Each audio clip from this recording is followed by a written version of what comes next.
우리 지난주 목요일 날 그 앞에 그 1절부터 10절에서 마귀를 대적하려면 정력으로 인한 다툼을 피하고 영적 간음에서 벗어나라. 또 교만을 버리고 겸손한 자세로 살아가라 하는 말씀을 들었습니다.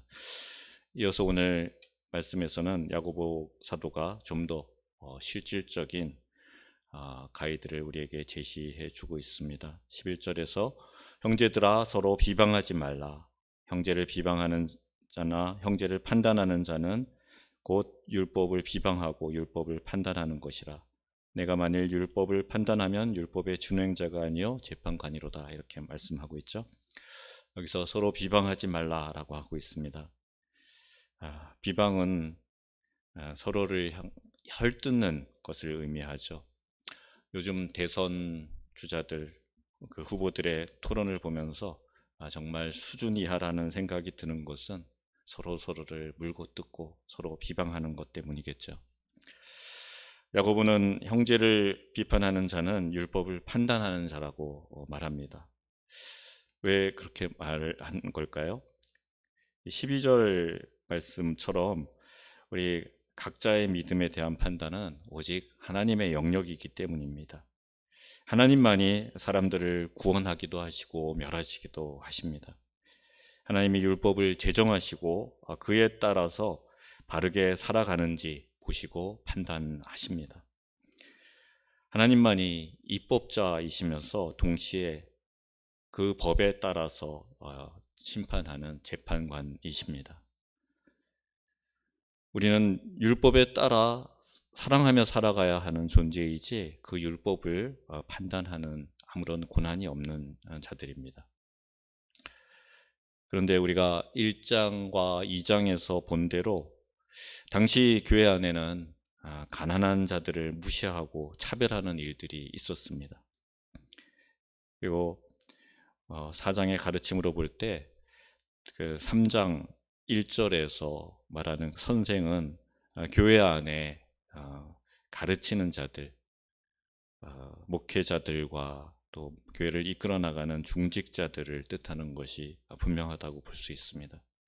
바른 삶의 모범이 되어야 할 그들이 가난한 자들을 무시하고 또 부유하고 권력 있는 자들을 존중하는 그런 어리석음을 범하는 것을 야고보가 지적한 것입니다. 야고보 사도는 어떤 사람이든 편견 없이 조건 없이 서로 섬기고 사랑해야 된다라고 말하고 있습니다. 모든 사람을 편견 없이 사랑하고 공평하게 대하는 것이 결코 쉬운 일은 아닙니다. 자신이 좋아하는 사람에게 자주 연락하게 되고 또 자신에게 득이 되는 사람을 가까이 하려는 것이 우리 인간들의 본성이죠. 저 역시도 그곳에서 자유롭지 못합니다. 그렇지만 교회를 이끌어 나가는 자, 중직자들과 교역자들은 그 누구보다도 편견 없이 사람을 대하려고 마음을 다해서 사랑하고 섬길 수 있어야 합니다. 왜냐하면 우리 주님께서 그런 삶의 모범을 우리에게 보여주셨기 때문입니다. 하늘에 계신 우리 아버지 하나님께서는 의인에게만 비와 햇빛을 주시는 것이 아니라 악인들에게도 동일하게 그렇게 한다고 하신 그 말씀을 기억해야 할 것입니다. 판단하고 심판하는 일은 하나님께 맡겨야 합니다. 우리는 서로 사랑하는 일에만 힘써야 합니다.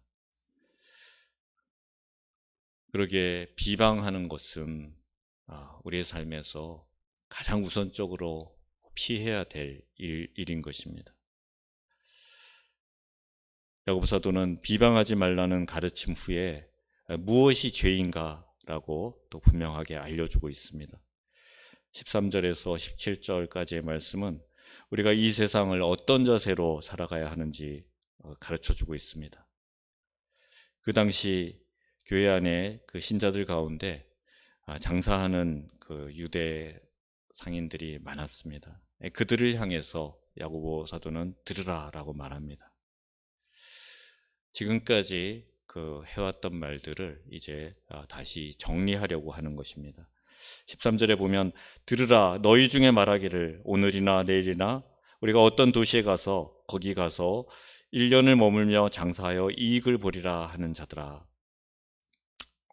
어떤 사람들이 그 돈을 벌기 위해서 큰 도시로 나아갑니다.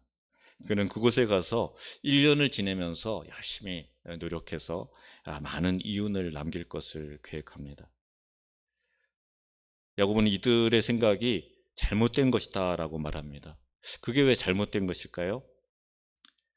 그들은 아마도 모여서 지도를 펴면서 야, 여기 이 도시에 가면 한 1년 열심히 노력한다면 한미천 잡을 수 있겠다라고 그렇게 의논하고 그런 계획을 세웁니다.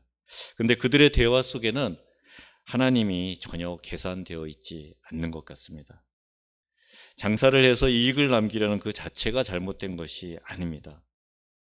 잘못은 믿음으로 산다고 하면서 그들의 마음속에 하나님의 뜻을 먼저 구하는 그런 의지가 없는 것입니다. 하나님께서는 내가 무엇을 하기를 원하시는가 먼저 그 생각하지 않는 것을 지적하는 것입니다. 하나님께서 무엇을 원하고 계신가? 그것이 우리가 모든 계획을 하고 모든 생각을 하는데 가장 우선되어야 하는 것이죠. 우리의 삶의 계획 속에서 하나님의 뜻과 하나님의 주인 되심이 전혀 없다면, 그래서 모든 일을 내 생각대로 내 의지대로 하면 될 것처럼 그렇게 생각한다면, 그래서 마치 미래가 내 손아귀에 있는 것처럼 자랑하고 떠드는 그런 오만함이 있다면 그것이야말로 하나님께서 가장 싫어하시는 일이라는 것을 야고보 사도는 우리에게 말씀해 주고 있습니다. 우리가 그런 모습으로 살아갈 때 사도는 이렇게 말합니다. 14절 너희가 내일 일을 알지 못하는도다. 너희 생명이 무엇이냐? 잠깐 보이다가 없어지는 안개니라. 장사를 계획한 그들이 자신들에 대해서 전혀 알지 못하고 있다는 것, 그것이 문제입니다. 모든 사람들의 생명은 잠깐 보이다가 없어지는 안개와 같은 것입니다. 내일을 장담할 수 없습니다. 그저 오늘 우리에게 주어진 것에 최선을 다해야 합니다. 우리 그리스도인들이 가져야 할 마음의 자세는 무엇보다 주님의 뜻에 순종하는 것입니다. 야고보 사도는 15절에서 우리에게 주의 뜻이면 우리가 살기도 하고 이것이나 저것을 하리라라고 말해야 된다라고 말합니다. 이것이 무슨 말이겠습니까? 이 말씀은 우리가 무엇인가를 계획할 때 하나님을 염두에 두어라 하는 것이죠. 즉 이렇게 바꿔 볼 수도 있습니다. 여러분이 내년에는 새로운 마음으로 힘을 다해 가진 것을 다 동원해서 새 사업을 해보자. 모든 즐거움과 더 나아가 그 믿음과 경건의 시간도 잠시 미루고 내 삶의 성공을 위해서 사업에 전력하자. 이렇게 계획을 세운다고 합시다. 그런데 그곳에 가는 것이 하나님의 뜻일까? 하나님이 그것을 기뻐하실까? 먼저 고민하고 기도해 보라는 것입니다. 우리 그리스도인들은 항상 하나님 중심의 사고를 해야 합니다. 무엇을 먹어도 무엇을 입어도 또 공부를 하든 사업을 하든 하나님께서 과연 이것을 기뻐하실까 먼저 생각해야 합니다. 하나님의 뜻이 명백하게 드러난 것이 있다면 그 뜻에 온전히 순종해야 하는 것이죠. 하나님의 뜻을 구하지 않고 자기의 원하는 대로 뭔가를 할 수 있다고 착각하는 사람들을 향해서 허다한 자랑을 하며 그 자랑은 악한 것이라고 사도는 우리에게 말해주고 있습니다. 16절 말씀이죠. 이제도 너희가 허탄한 자랑을 하니 그러한 자랑은 다 악한 것이라. 이렇게 우리는 우리 인생 가운데 내일 일어날 일조차도 알지 못하면서 우리 삶의 계획들을 세워갑니다. 열심히 무언가를 해서 그 기간 동안, 계획한 기간 동안 큰 이익을 얻겠다 하고 하는 그런 어리석음을 종종 범합니다. 어쩌면 하나님 없이 사는 인생은 모두 그렇다고 볼 수가 있습니다. 단 5분 뒤에 일어날 일들도 모르는 것이 우리 인생인데, 자기 머리로, 자기 지혜로 계획을 짜고 그것이 마치 이루어질 것인 것처럼 믿고 그 일에 온 힘을 쏟는 그런 어리석음을 우리 모두가 범하고 살아갑니다. 그렇다고 해서 아무 계획 없이 살라는 말은 아니죠. 우리가 반드시 기억해야 될 사실은 오늘도 또 내일도 나의 날이 아니라 하나님께서 우리에게 주신 날이라는 것입니다. 하나님께서 주신 생명의 시간들이라는 것입니다. 그 하나님께 속한 시간들, 그것을 살아가기 위해서는 하나님의 뜻을 구해야 하는 것이죠. 하나님께서 나에게 그 시간들을 허락하실 때, 선물로 주실 때, 그럴 때만 그 시간들이 나의 것이 될 수 있는 것이기 때문입니다. 하나님께서 주시는 그 생의 시간들, 1분 1초도 아끼지 말고 하나님의 원하시는 뜻 아래 집중하며 하나님이 원하시는 일들을 행하면서 살아가야 할 것입니다. 그럴 때 하나님께서 기뻐하시고 우리 인생을 돌보실 것입니다. 14절에 내일 일을 너희가 알지 못하는도다 라는 그 말씀의 의미는 내일은 하나님의 날이니 그러므로 내일의 주인이신 그분께 어떻게 살아야 할 것인지 매일매일 반드시 여쭈며 살아가라는 말씀입니다. 아침에 낀 안개가 태양이 뜨면 금방 사라지는 것처럼 우리 삶 역시 지극히 짧은 인생임을 기억해야 합니다. 이 땅에서 영원히 살 것처럼 살지 말고 영원한 세계를 준비하며 그곳을 향한 발걸음을 한 걸음 한 걸음 내디뎌 가야 되는 것이라는 것입니다.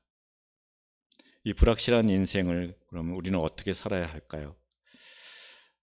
야고보 사도는 생명은 우리의 수중에 있는 것이 아니라 하나님의 손안에 있다라고 말하고 있습니다. 생명의 주인이신 하나님을 절대 신뢰하며 그분을 반드시 우리 인생의 주인이 되게 하라는 것입니다. 우리 인생은 전적으로 하나님 앞에 달려 있습니다. 밥을 먹는 것도, 숨을 쉬는 것도, 나의 모든 일, 내가 애써서 벌고 또 그것을 누리는 것도, 그리고 또 내일 내가 하나님의 은혜로 살아간다는 것도, 그 모든 보장도 오직 우리 주님 앞에 달려 있습니다.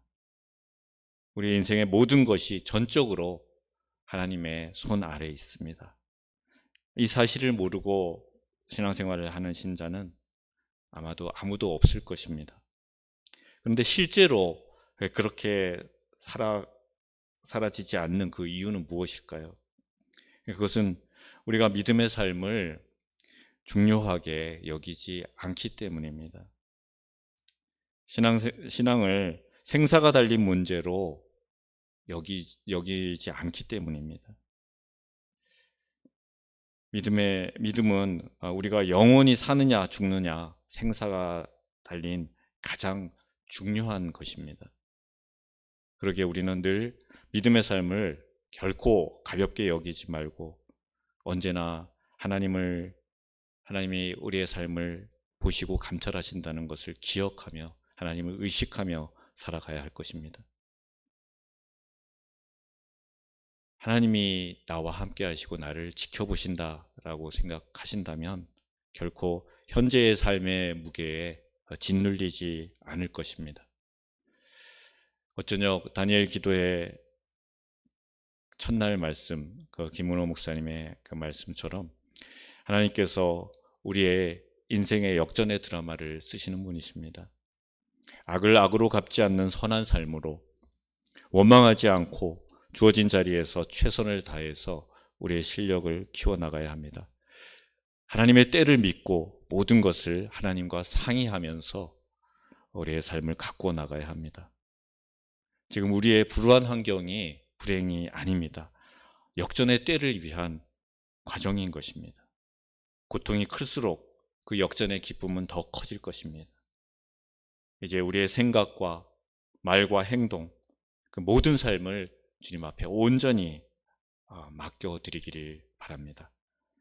하나님이 내 인생의 주인임을 인정하시기 바랍니다. 이것이 영원한 삶을 준비하며 살아가는 삶입니다. 우리 삶의 주인이신 주님께서 연출해 가실 그 놀라운 역전의 드라마를 기대하며 우리의 모든 판단을 주께 맡기고 거탄한 자랑에서 벗어나는 이들이 되시기를 바랍니다. 우리 주님만이 내 삶의 자랑이 되고 오직 주 안에서 형제된 이들과 그리스도 안에서 한 몸 된 기쁨을 누리며 믿음과 사랑을 키워나가기를 바랍니다. 이제 3주간 저녁마다 하나님과 친밀한 교제의 시간을 나누기를 원합니다. 하루에 분주하고 바쁜 삶 가운데 지칠지라도 하나님을 만나서 그 피로를 씻고 하나님과 대화함으로 우리가 나아갈 바를 묻고 하나님이 말씀해 주시는 대로 한 발짝 한 발짝 내디딜 때 하나님께서 우리의 삶을 역전시켜 주실 것이고 하나님의 은혜를 풍성히 누리며 우리 삶에 주신 행복, 우리를 위해서 준비하신 예비하신 그 모든 복을 다 받아 누리게 될 줄로 믿습니다. 오늘 또 그것을 위해서 하나님의 뜻을 간구하며 오늘의 삶을 하나님 앞에 올려드립니다. 이렇게 기도하며 하루를 힘차게 열어가시기를 빕니다. 기도하겠습니다.